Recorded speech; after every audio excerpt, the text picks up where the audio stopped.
Your emotions are telling you something.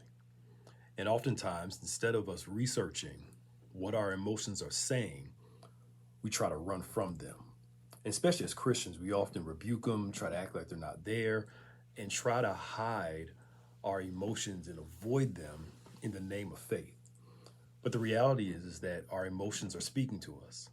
And we have to figure out what are they saying to us. Something is triggering this emotion, and we need to figure out what lesson needs to be learned. For example, we've been talking about fear. Your fear is telling you something. That emotion, that thought of you being scared is sending you signals, trying to teach you a lesson about what's driving your fears. So for us, many of us, we haven't looked into why am I afraid of this? Why am I scared of doing this? We usually just stop at I'm scared to do this, I'm scared to start this business, scared to write this book, scared to make this video, scared to do whatever. And we don't figure out what's driving this fear. Your fears are telling you something. It's coming from somewhere. So we have to figure out what it's saying and what the source is. For example, there are people who are afraid to be positive. And the reason they're afraid to be positive is because they fear disappointment.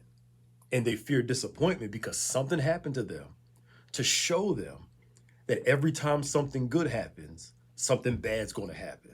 Or my life, they have this belief system that only bad things happen to them. The fear of being positive has its roots in pain oftentimes. So for many of us, we're avoiding something, watch this, because we don't want to be hurt. We don't want to be let down. We're insecure about a certain thing.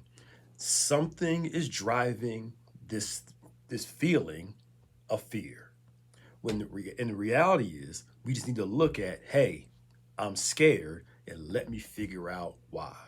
And what I want you to do, those watching this video, I want you to write down your fears and go on a journey of figuring out what started that fear, what's driving that fear, what thought process, what belief system is pushing you and influencing you to be scared of this. What is your fear telling you? Are you afraid to be rejected? That's why you find it hard to open up to others. We're going to do a video later on about hiding because we're afraid. You struggle to accept it. So you don't think other people will